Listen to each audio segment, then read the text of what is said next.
નમસ્કાર વિદ્યાર્થી મિત્રો, એસએન વિદ્યાલય દ્વારા ચાલતા ઈ લર્નિંગ પ્રોગ્રામમાં ફરી એકવાર આપનું હાર્દિક સ્વાગત।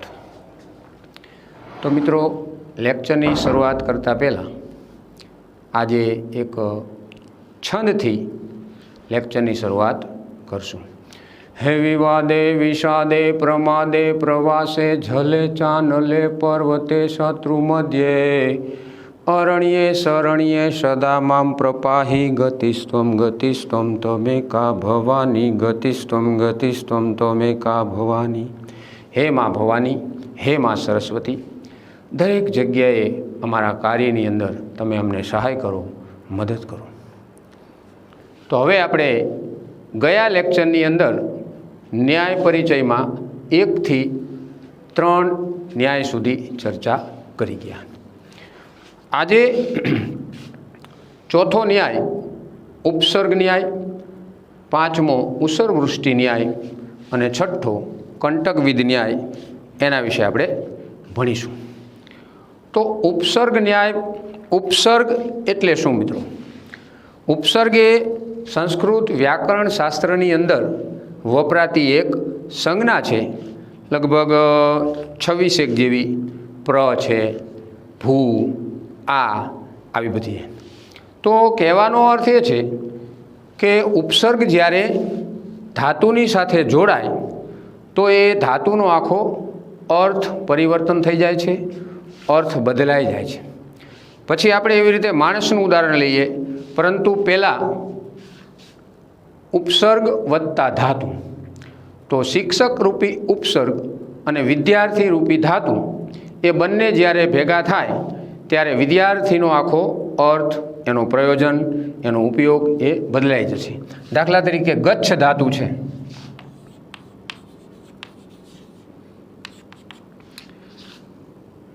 ધાતુ છે,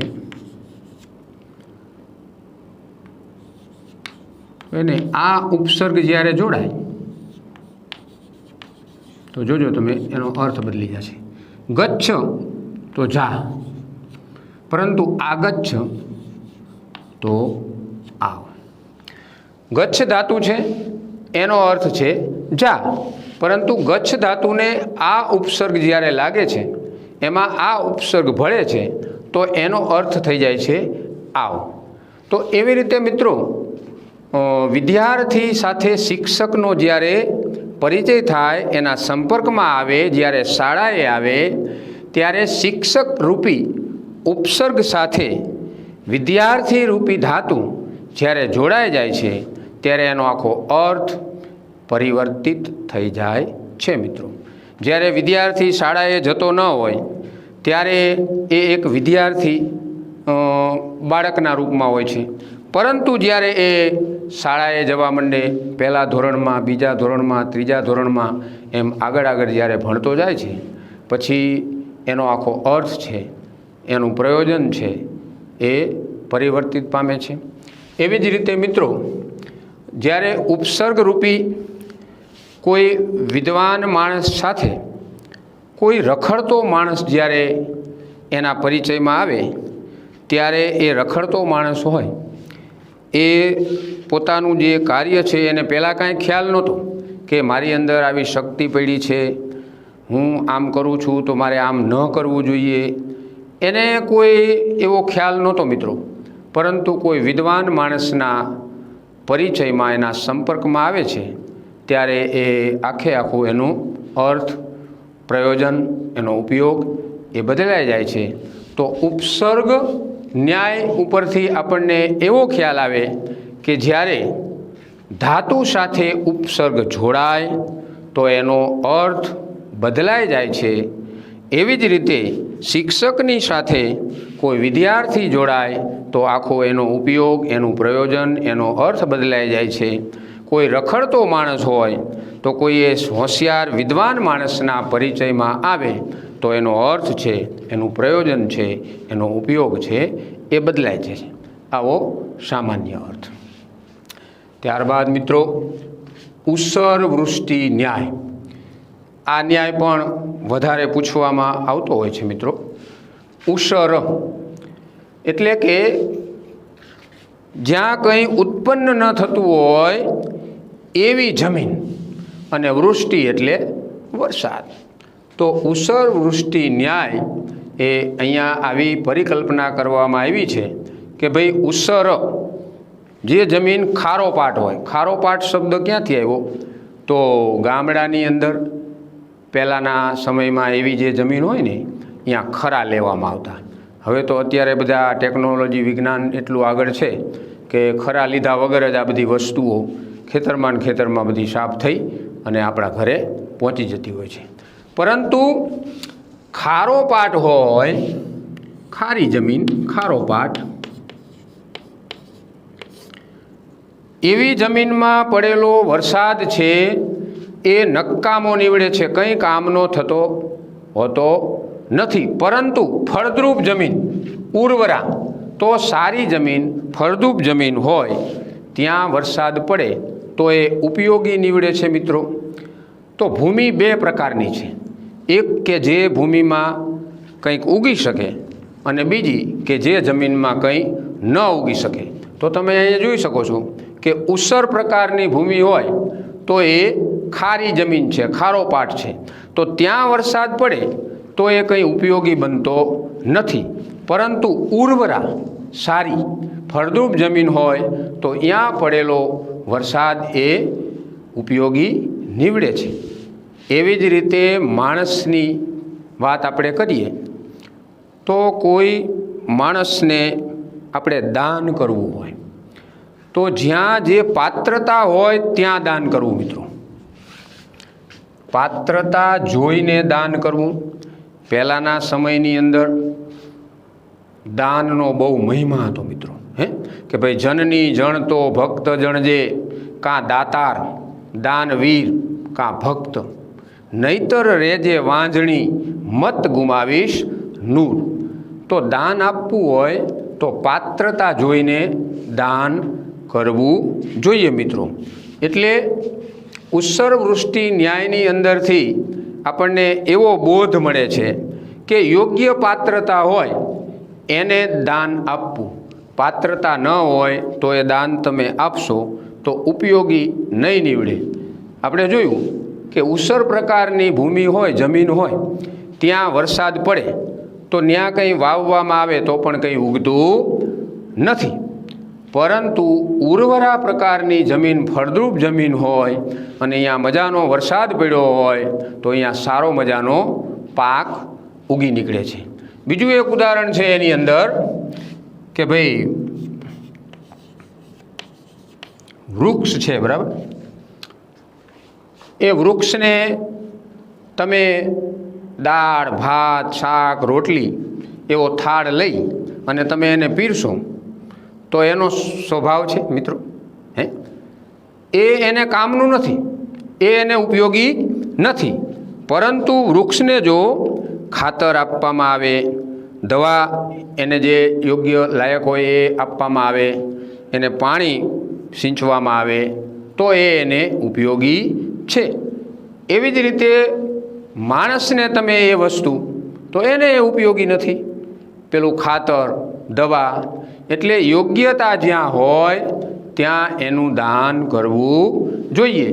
તો એમાંથી એવો ઉસર વૃષ્ટિ ન્યાય જે છે એમાંથી આપણને એવો બોધ મળે છે કે પાત્રતા જોઈને દાન કરવું, ગમે ત્યાં દાન આપી દેવું જોઈએ નહીં. મિત્રો, તો શબ્દ ઉસર તમે યાદ રાખશો કે ભાઈ ખારી જમીન, અને ઉર્વરા શબ્દ નથી પણ ટેક્સ્ટ બુકમાં આપેલો છે કે ઉર્વરા એટલે ફળદ્રુપ સારી જમીન. તો આ બે જમીનની અંદર વરસાદ પડે તો ઉર્વરા જમીનની અંદર જે વરસાદ છે એ કામનો છે, ઉપયોગી છે. પરંતુ ઉસર જમીનની અંદર, ખારા પાટની અંદર જો વરસાદ થાય તો એ વરસાદ કામનો નથી. અને બીજું ઉદાહરણ તમે પેલું વૃક્ષનું જે આપ્યું છે એ યાદ રાખી લ્યો કે ભાઈ એક વૃક્ષ છે, એ વૃક્ષને જો તમે દાળ, ભાત, શાક, રોટલી, સંભાર એવો તમે થાળ બનાવી અને એને જમવા આપો તો એ કાંઈ એ જમતો નથી. એને તો જે એનું ખાતર, એને લગતી જે દવા છે એ જરૂરી છે. માટે તમને અહીંયા બોધની અંદર પાત્રતા જોઈને દાન કરવું, આવું આપણને આ ન્યાય ઉપરથી સમજાય છે. અને છઠ્ઠો ન્યાય, ત્યારબાદ કંટક વિદ્ધ ન્યાય. કંટક એટલે કાંટો,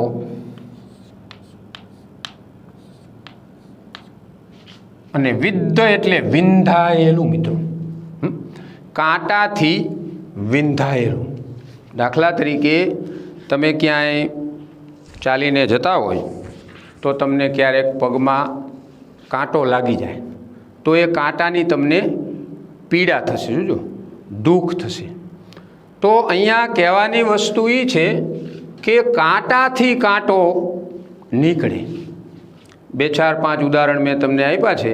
કંટક વિદ્ધ ન્યાયની અંદર કંટક મતલબ કાંટો અને વિદ્ધ મતલબ વિંધાયેલું. હવે કાંટાથી કાંટો નીકળે મતલબ તમે ખેતરાળ પ્રદેશની અંદર ગયા હોય અને તમને પગની અંદર કાંટો લાગી જાય તો ત્યારે સોય કે પેલી સેફ્ટી પિન કે એવું તમારી પાસે કંઈ હોય નહીં અને કાંટાની પીડા તમને થતી હોય ને કાંટો કાઢવો હોય તો ત્યારે તમને કયું સાધન ઉપયોગી બને છે મિત્રો? એ કાંટો જ કાંટાને કાઢે છે. જુઓ તમે, જે છેલ્લે તમને હું વાત કરીશ કે અમુક વસ્તુ તમને પીડા આપતી હોય તો એ જ વસ્તુ તમને પીડામાંથી પાછી મુક્તિ અપાવે છે. એટલે કાંટાથી કાંટો નીકળે, કાંટાથી કાંટો કાઢી શકાય. એવી જ રીતે મિત્રો પ્રેમથી પ્રેમ વધે એમ પણ આપણે અહીંયા કહી શકીએ. ત્યારબાદ ઝેરનું મારણ ઝેર. ઝેરનું મારણ ઝેર એટલે જે વિષ છે એ ઘણી વખત કોઈ તમને ઝેરી જાનવર કરડી ગયું હોય તો તમે પછી દવાખાને જાઓ ત્યારે એ ડૉક્ટર એવા જ જે ઝેર છે એ ઝેરમાંથી બનાવેલું ઇન્જેક્શન જ્યારે તમને આપે, દવા જ્યારે આપે ત્યારે એ જે તમને ઝેરી જનાવર કરડી ગયું છે એનું જે ઝેર છે એ દૂર થાય છે અને તમને એ પીડામાંથી, દુઃખમાંથી મુક્તિ મળે છે. જે સાધનથી તમને દુઃખ પ્રાપ્ત થયું હોય એ જ સાધન તમને સુખ આપે છે. મિત્રો, આ બંને ઉદાહરણમાં આપણે એ જોઈ શકીએ છીએ, કાંટાના ઉદાહરણમાં અને ઝેરના ઉદાહરણમાં, કે ભાઈ કાંટો તમને વાગ્યો હોય તો બીજું કોઈ સાધન તમારી પાસે હોય નહીં, ત્યારે પછી એ જે કાંટો છે એ કાંટો જ તમને કાંટો કાઢવા માટે ઉપયોગી બને છે. અને જે પગની અંદર તમને પીડા થાય છે એ પીડામાંથી તમને મુક્તિ મળે છે. માટે અહીંયા લખ્યું છે કે કંટક વિદ્ધ ન્યાય. કાંટો પગમાં લાગ્યો હોય, વિદ્ધ એટલે વિંધાયેલું, મતલબ કે પગની અંદર કાંટો વાગ્યો છે તો એમાંથી તમને મુક્તિ એ કાંટો જ આપે છે. એવી રીતે ઝેરનું મારણ ઝેર, કોઈ તમને જાનવર કરડી ગયું હોય તો એ જ ઝેરમાંથી બનાવેલું જે ઇન્જેક્શન હોય છે, દવા હોય છે, એ જ તમને એ ઝેરમાંથી મુક્તિ અપાવે છે. મિત્રો, તો અહીંયા એ જ વાત છે કે ભાઈ જે સાધનથી તમને દુઃખ આવ્યું હોય એ જ સાધન તમને ઘણી વખત એ દુઃખમાંથી મુક્તિ પણ અપાવતી હોય છે. એટલે અમુક વસ્તુ તમને એમ લાગે કે ભાઈ આ કામની નથી તો એને તમારે મિટાવી ન દેવી. ઘણી વખત કોઈ વસ્તુ તમને એમ લાગે કે ભાઈ આ વસ્તુ છે તો એ મને દુઃખ પહોંચાડે છે, એના માટે એક કહેવત છે ને કે સંઘરેલો સાપ પણ કામમાં આવે છે. મિત્રો, ઘરડાઓનો સ્વભાવ તો હું તમને હર વખતે કહું છું કે વડીલો જે છે ને, વડીલો એની તમે આમાન્યા જાળવો. મિત્રો, એનું માન જાળવો, કારણ કે એ એમની કોઠાસૂઝથી, એમના બધા અનુભવોથી આપણને કહેતા હોય છે. પણ આપણે ઘણીવાર એવું કહી દઈએ છીએ કે એમાં તમને ખબર ન પડે, પરંતુ એમને આ સંઘરેલા શ્રાપવાળી જો કહેવત તમને કીધી હોય તો એ વખતે તમને એવો ખ્યાલ આવ્યો હોય કે ભાઈ આ કાંટો કે કોઈ પણ વસ્તુ ઘણી વખત નકામી હોય તો એ વસ્તુને આપણે નજરઅંદાજ કરી દઈએ છીએ કે ભાઈ આ વસ્તુ મારે શું કામની છે, પણ એવા સમયે ક્યારેક એની જરૂરિયાત ઊભી થાય ત્યારે એ વસ્તુ આપણને ઉપયોગી બની રહે છે મિત્રો. તો ઘણી વખત તમે એવું વિચારતા હોય કે આ વસ્તુ મારે કામની નથી તો એને તમારે મિટાવી ન દેવી જોઈએ. તો કંટકવિદ્ધ ન્યાય એના તમે 1, 2, 3 આ ઉદાહરણ યાદ રાખો. ઉપસર્ગ ન્યાયની અંદર શિક્ષક વિદ્યાર્થી ગચ્છ આગચ્છ એ 2 યાદ રાખો. અને ત્યારબાદ ઉસર વૃષ્ટિ ન્યાય જે છે, ઉસર મતલબ ખારી જમીન, ખારો પાટ અથવા તો જે ભૂમિમાં જે જમીનમાં કંઈ પાકતું ન હોય એવી જમીન, અને ઉર્વરા જમીન એટલે કે જે ફળદ્રુપ જમીન છે, જે જમીનમાં બધું જ પાક સારી રીતે થઈ શકે. અને છેલ્લે એનો બોધ જે છે કે પાત્રતા જોઈને દાન કરવું. અને ત્યારબાદ કંટકવિદ્ધ ન્યાય, કંટક મતલબ કાંટો, વિદ્ધ મતલબ વિંધાયેલું, કાંટાથી કાંટો નીકળે, પ્રેમથી પ્રેમ વધે, ઝેરનું મારણ ઝેર, જે સાધનથી તમને દુઃખ મળ્યું હોય એ જ ઘણી વખત તમને સુખ આપે. અને એવી જ રીતે એક ઉદાહરણ છે કે લોઢું લોઢાને કાપે. લોઢું લોઢાને કાપે. તમારે કોઈ લોઢાને કાપવું હોય તો તમે જોજો પેલો લુહાર છે એ એને કાપવા માટે લોઢાનો જ ઉપયોગ કરે છે. તો આ એક પણ ઉદાહરણ તમે એની અંદર મૂકી શકો. લોઢું લોઢાને કાપે એટલે એની અંદરથી તમે અમુક વસ્તુ તમને ઘણી વખત નકામી લાગતી હોય તો એને મિટાવી દેવી જોઈએ નહીં મિત્રો. તો આ 3 ન્યાય આપણે જોયા. હવે પછીના લેક્ચરમાં આગળના ન્યાય વિશે ચર્ચા કરશું. નમસ્કાર વિદ્યાર્થી મિત્રો.